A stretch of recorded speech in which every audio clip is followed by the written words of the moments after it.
Hey guys, I'm back again today with another encouraging word. Today, I want to encourage you and tell you to share your testimony. I know sometimes we may go through things in life that we may feel shameful about. Maybe it's things that we caused, and because of the repercussions, we had to go through certain things. But although those things that you went through, God brought you through it, and now you're out on the other side and you have a testimony. And I know for me, things that I have gone through in life, at one point in time, I was shameful to tell my testimony because I was like, what will people think of me? I caused this situation to happen. And although God had brought me through it, it was still shame there. And I'm here to let you know, although you went through that circumstance, that situation, and you caused it, don't have that shame. That shame that you have comes from the enemy.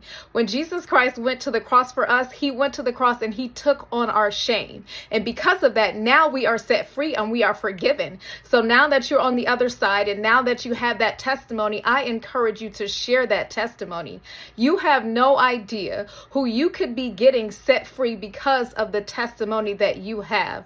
The Bible tells us that we are overcomers by the blood of the Lamb and the word of our testimony. And if we keep our testimony to ourselves because of the lies that the enemy tries to tell us of shame, or what will somebody think of you, or how will they look at you now because of what you did? No, I'm here to tell you, share it, because your freedom could be connected to getting somebody else free. Your freedom could be connected to somebody else's breakthrough. So I encourage you, strip off that shame, strip off all the lies that the enemy is trying to tell you, that what will they think of you or how will they look at you. Strip off all that. The only concern that you should have is what God thinks of you. And I will tell you, God thinks of you. When he looks at you, he loves you. When he looks at you, you are the apple of his eye. So no matter what it was that you have gone through, that you may have caused, share your testimony, because you could be bringing breakthrough and freedom to somebody else's life.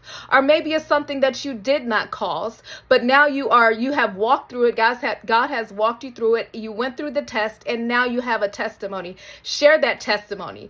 I know sometimes we could feel shy and we may be like, but what if I don't have the words to say to share my testimony? Here's the thing, the Holy Spirit will give you the words. I've shared this particular testimony before here on my channel. I've had 4 miscarriages. And the last time I was pregnant, I was afraid to share with people that I was pregnant because I was like, what if a miscarriage happens again? But that was that fear and the shame that the enemy was trying to throw on me. And what happened was eventually I started sharing with people, I'm pregnant. I was so excited about it. And eventually I had my son, which is my 4th child, and he's 4 years old, happy and healthy now. But I remember one time I was sitting in Kaiser, and this is after I was sitting at the hospital. This is after I had my son. And I had seen a lady, and she was sitting in the pharmacy, and she was just crying. So I went over to her and I asked her if I could pray for her. I had no idea what she was going through, but come to find out, she had had a miscarriage. Now imagine in that moment, if I was too shy to walk up to her to ask her if I could pray for her.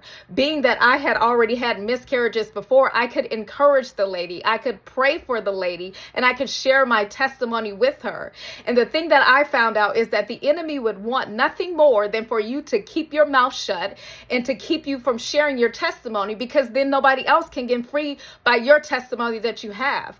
I want to let you know, God can use you too. Whatever your testimony, whatever it is that you have gone through, there is nothing insignificant, because that's another lie that the enemy may try to tell you, like, my testimony is not that big, it's insignificant. I don't think that I can get somebody set free. Here's the thing, there is nothing too insignificant in the kingdom to be able to reach another. So again, I encourage you, share your testimony. Don't feel shameful about it, whether you caused it or not. Don't feel like it's insignificant and it's just not big enough. Whatever the case may be, share your testimony so you can get somebody else set free, because our freedom is always connected to somebody else's breakthrough. Okay? As always, I pray that this word has encouraged you, and I pray that you go out and you spread your testimony. Don't keep something so good to yourself that God has done for you. Go out and share it. Share the gospel, share God, share your testimony, share your life story, because it will encourage somebody else. Okay? As always, be blessed, stay encouraged, and I'll see you in the next one. Bye.